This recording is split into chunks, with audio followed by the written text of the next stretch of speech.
Passive income वो income होती है जहाँ पे आपको कंटिन्यूअस इनफ्लो होता रहे इनकम का किसी न्यू रेवेन्यू स्ट्रीम से, लेकिन आपको काम ना करना पड़े इन रिटर्न, यानी एक्टिव ना हो आप उस एक्टिविटी में। और इसकी बेस्ट एग्जांपल डिविडेंड को दिया जाता है, डिविडेंड इनकम को। इसी सिलसिले में एंग्रो कॉरपोरेशन की बात की जाती है। ईफर, टीपीसीएल, ये सब एंग्रो कॉर्प के अंडर ही आते हैं, इसी की चाइल्ड कंपनीज़ हैं, ये पेरेंट कंपनी बनाई हुई है इन्होंने। तो इस पे थोड़ी सी बात करते हैं। डिविडेंड के लिए बेस्ट समझी जाती है। इस पे सेल डाटा अवेलेबल नहीं है। ऐसे ही हम देखेंगे दाऊद हरकुलिस, जिसे डॉ कहा जाता है, उसका भी sale data is not available for some reasons, यहाँ पे तो नहीं आ रहा। तो खैर, पैट जो प्रॉफिट आफ्टर टैक्स है, जिसे नेट प्रॉफिट कहा जाता है, वो अवेलेबल है, ईपीएस है, that is more than enough for us. तो 2020 में इसका जो नेट प्रॉफिट था वो 16 बिलियन था, और 2021 में जो लेटेस्ट ईयरली रिपोर्ट्स अवेलेबल है वो 18 बिलियन हो गया, जंप हो गया। ऑन द सिमिलर पैटर्न जो इसकी अर्निंग पर शेयर थी, ईपीएस, वो 28 रुपीज़ पर शेयर से जंप लेके 32 रुपीज़ पर शेयर आ गई। थोड़ा सा और पीछे अगर जाएं तो 2018 में हम देखते हैं कि इसका नेट प्रॉफिट 12 बिलियन का था, और 19 में 14 बिलियन हो गया, और इसी पैटर्न पे ही ईपीएस 22 रुपीज़ पर शेयर थी, 24 हो गई। तो हम एक कंसिस्टेंट परफॉर्मेंस देख रहे हैं यहाँ पे। इसकी रीजंस भी आगे देखेंगे detailed. 12 billion profit, next year 14, उससे नेक्स्ट ईयर 16 बिलियन, उससे नेक्स्ट ईयर 18 बिलियन। ईपीएस में भी ऐसे ही जंप है, 22 रुपीज़, 24, फिर ये ज़्यादा बड़ा जंप आ गया 28, फिर जंप आ गया 32। अब अगर बात करें थोड़ी सी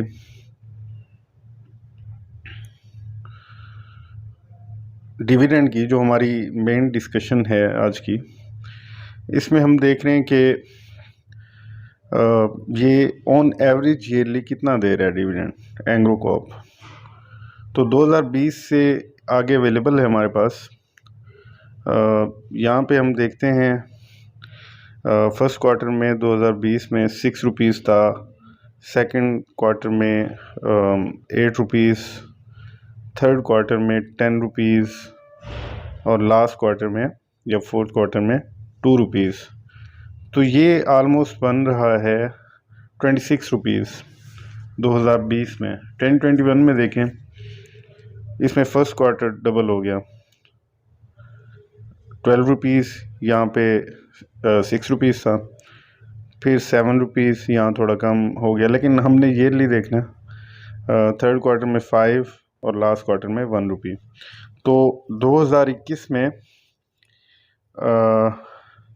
25 रुपीज़, 2020 में हमने कितना देखा था, 26 रुपीज़, और अभी 2022 के फर्स्ट क्वार्टर में 12 rupees. So we can say it is more or less consistent with the first quarter of 2021 जो हमने यहाँ पे देखा था। वहाँ भी 12 रुपीज़, यहाँ भी 12 रुपीज़। तो वी कैन से कि ऑन एवरेज 25-26 रुपीज़ के राउंड अबाउट रिवॉल्व करेगा ये। ज़रा एंग्रो की अगर बात करें तो एंग्रो पाकिस्तान स्टॉक मार्केट के अलावा जो MSCI इंडेक्स है, इमर्जिंग इंडेक्स है, उसमें जो पाकिस्तान की कुछ कंपनीज़ हैं स्मॉल कैप में, क्योंकि जो लार्ज कैप है उसमें तो जस्ट 3 कंपनीज़ हैं, तो उसमें एंग्रो भी आता है, और ये आप देख रहे होंगे, तो उसमें एंग्रो भी है। और उसके अलावा अगर बात करें तो जो लेटेस्ट डेटा अवेलेबल है, यहाँ पे आप देख रहे होंगे, वो अवेलेबल है क्वार्टर वाइज। तो वो हमारे पास अवेलेबल है फर्स्ट क्वार्टर का 2022 का, क्योंकि पहले हमने ईयरली बात की थी।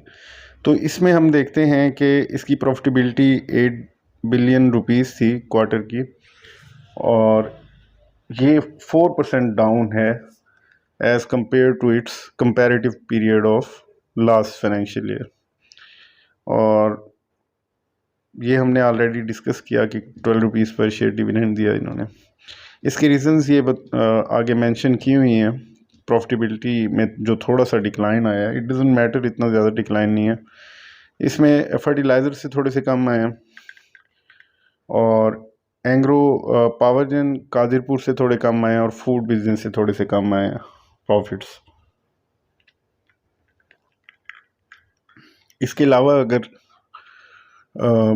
आगे चलें तो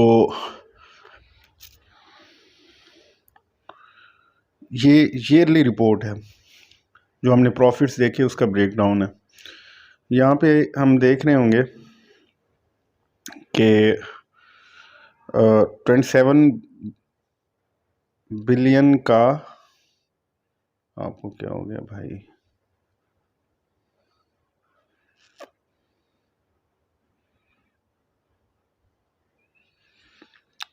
27 बिलियन रुपीज़ का इनका ईयरली प्रॉफिट है, जो हमने पहले डिस्कस किया था। और उसकी रीजंस भी बताई हुई हैं। फर्टिलाइज़र का बेटर ऑफ टेक है, बेटर प्रॉफिट्स हैं, और highest ever profitability of EPCL, ये तो हमें पता ही है सबको। और इसके अलावा एफसीईपीएल से भी अच्छे प्रॉफिट्स आए हैं। और उसके अलावा जो पॉलीमर में मज़ीद डिटेल दी गई हैं, वो जो इनकी कैपेसिटी इन्हेंस हुई है वो तो हमें पता है। एफिशिएंट प्लांट ऑपरेशंस हैं और historically high international PVC prices हैं। तो इसके अलावा ये जहाँ से मैंने इनकी ये एनालिस्ट ब्रीफिंग की रिपोर्ट उठाई है, वहाँ पे 322 रुपीज़ इसकी दिसंबर 22 की टारगेट प्राइस दी गई है। मार्केट के हालात जैसे भी हों, 300 तक तो ये रियलिस्टिक लगता है, क्योंकि इसकी आप शेयर की मूवमेंट्स अगर देखते रहते हैं तो you must be quite acquainted with that कि ये मार्केट के हालात बुरे हों तो 250, 260, 240 इस रेंज में गिर जाता है और इससे नीचे नहीं जाता, बड़ा कम देखा होगा। और फिर 300 in no time it leaps towards 300 या 300 से ऊपर भी। तो 300, 310 ये नॉर्मल रेंज है जिस पे वापस जाता है। प्लस आप डिविडेंड्स देख लें तो for passive income I guess it is one of the best option. भी एक सिमिलर केस है दाऊद हरकुलिस कॉरपोरेशन का, जिसे डॉब के नाम से स्टॉक मार्केट पे देखा जाता है। इसकी आज की प्राइस, शेयर प्राइस 94 है रुपीज़ पर शेयर। तो लेकिन हम तो काफ़ी अरसे से देखते रहे हैं कि this share move between 120 and 140 even towards 150 at some point. तो फिर ये क्या रीज़न है, इतना प्लमिट कैसे हुआ इसके शेयर को? ये शेयर जैसे मैंने पहले बताया एंग्रो कॉर्प की तरह प्योर डिविडेंड पर्पसेस के लिए लिया जाता है, और इसमें जो सोल पर्पस होता है वो तो पैसिव इनकम है, जनरेशन ऑफ पैसिव इनकम। तो पे आउट्स कम हो गए होंगे, प्रॉफिट कम हो गए होंगे, तो पे आउट्स कम हो गए, इम्पैक्ट आ गया वहाँ पे, फिर प्राइस पे इम्पैक्ट आ गया। लेकिन देखना हमने ये है कि आज की डेट में, इस डेट पे इसके जो शेयर प्राइस है उसको, अगर इसका एक्सपेक्टेड जो ट्रेंड चल रहा है डिविडेंड का, उसके मुताबिक डिविडेंड यील्ड निकालें, जो कि हम निकालते हैं एक फार्मूला से, सिंपल वर्ड्स में जो एवरेज डिविडेंड होता है उस डेट पे ईयरली, उसको करंट प्राइस से हम डिवाइड करेंगे तो पता लग जाएगा, मल्टीप्लाइड बाय 100 करेंगे तो परसेंटेज में आ जाएगा। तो हमें इससे आइडिया होगा इज इट वर्थ इन्वेस्टिंग और नॉट फॉर पैसिव इनकम, वो देखते हैं। अभी ये फाइनेंशियल्स की तरफ अगर हम आ जाएं ज़रा, ये है जनाब इसके नेट प्रॉफिट्स 6 बिलियन के थे 2018 में, कम होके 2019 में 4.8 बिलियन पे आ गया। ऑन द सिमिलर लाइन ये ₹12 पर शेयर की थी ईपीएस अर्निंग पर शेयर, ये भी कम होके 10 रुपीज़ पे आ गई। फास्ट फॉरवर्ड 2020, यहाँ हमने देखा कि 4.8 बिलियन की थी मज़ीद कम होके 2020 में 3.7 पे आ गई प्रॉफिट आफ्टर टैक्स या नेट इनकम कह लें।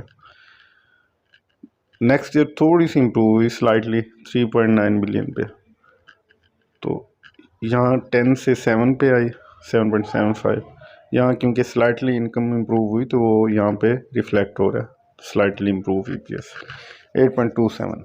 लेकिन हमारा असल कंसर्न तो ये आ रहा है,